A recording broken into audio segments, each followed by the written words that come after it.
When I was younger, I had a special cousin. He was a year older than I was, and we had the best time together. He was my best friend. He helped me learn to be a kinder and more empathetic person. He made me a better person. Chris has Fragile X syndrome. It is like autism, but it's genetic. It is the most significant genetic cause of autistic traits. There is a science bit about chromosomes and proteins and heredity. It is complicated, but that is not important for my purposes. Growing up, I just knew Chris as a kind, gentle person who saw things and learned very differently than I did. Chris loved to go on adventures with me.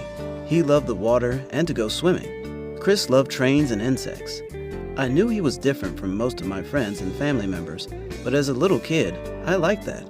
I thought being different made a kid cool. As I grew up, I understood what it was that made Chris different. There were specific learning challenges that he faced that most of us did not. When Chris was anxious or really excited, his hands would flap, and he sometimes even would sort of hop up and down, like he had springs in his feet. Uncle Toby and Aunt Kate said he was going to fly away. Chris and Mir were my favorite cousins, and they were the ones that we spent the most time with. They were really more like another brother and sister, except that they were closer to my age, and therefore more enjoyable to be around than my sister Ernesto, at least until she was about 5. In high school, I understood that there were a lot of kids with special needs. Some of those kids were in my classroom. I was used to this because I had grown up with kids with special needs in my classes, and of course, I had my favorite cousin Chris. Having kids with special needs in our classrooms was called inclusion. I understood that. It made sense that everyone should be included to the best of their abilities and be given the help that they needed. So, when we got a new kid in my classroom named Chad, I didn't think anything about it. Chad was quiet. He also seemed very organized. The way Chad's book bag looked made me look willy-nilly. Chad wiggled his feet a lot. Chad reminded me of Chris. He had an aide that sat in the back of the classroom. I knew what a one-on-one support was for. Chris had one that went to school with him. I understood that the aide was there to help him with whatever his needs were. I was not the only student who understood this. Alex had a younger brother with special needs. She always had her brother Ben come over whenever Chris and Mir visited. And of course, there were the kids who didn't understand. And they could always be counted on for showing off their ignorance like a shiny Medal of Honor. Blake and Ted were bullies. I had learned that early on. They were part of the popular group of kids. I did not like them. I had learned to ignore them because it was a waste of time arguing with them. I had taken on teachable moments regarding these kids in the past. I don't know if that taught them anything. I knew that Chad would be on their radar when I heard this girl Brittany complaining to her friends Laura and Chelsea. "Great," Brittany sort of whispered to her friends. "We are going to be the tarred homeroom now." I didn't like that. It bothered me. I took it personally, because of my favorite cousin, Chris. I was sure that someone had referred to Chris in that pejorative. I couldn't imagine how that would feel. I could tell that Alex felt the same way. Her brother had many learning challenges. I noticed her scowl as she checked on her homework for our next class. Brittany and her girls giggled about something. Alex put her pencil down and asked Chad if he would like to sit with us in our classes. Chad accepted. Chad had a slight stutter and repeated certain words. Chris did a lot of repeating as well. In science, Chad seemed to already know what we were learning. Same with math class. In biology, Chad had every answer again. I liked Chad. I admired Chad. In spite of his challenges, he knew a lot. He also ignored everything that Brittany or one of her friends giggled when he answered a question. I admired him for that as well. In the hallway, I saw Brittany talking with Ted and Blake. Crap, here it comes. While Brittany and her friends could be mean and snarky, Blake was just plain cruel. He enjoyed being that way. I knew that it was because he was a bully. I understood that the alleged best way to make a bully go away was to ignore them. It made sense. It worked for me. I didn't care what Blake said about me. I knew that I was smarter, and I had a run-in with him that it caused him to, for the most part, leave me alone. Chad was a different story. Chad was someone who was more vulnerable.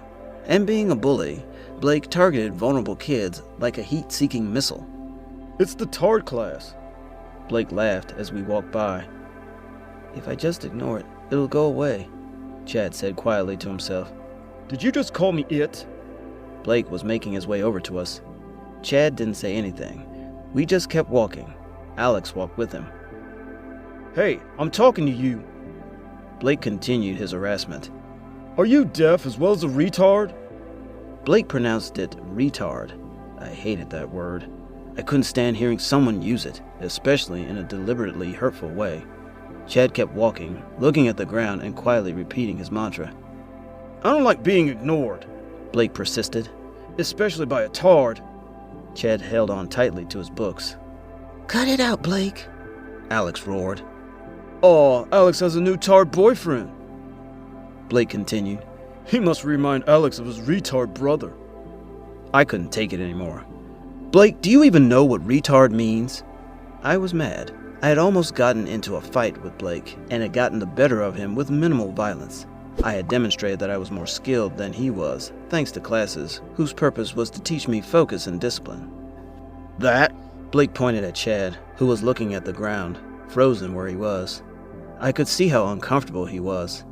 "That is not the definition of retard," Alex said. She put her arm around Chad. "Retard is a verb. To retard is to make slow, delay the development or progress of, or to impede or hinder." Chad mumbled.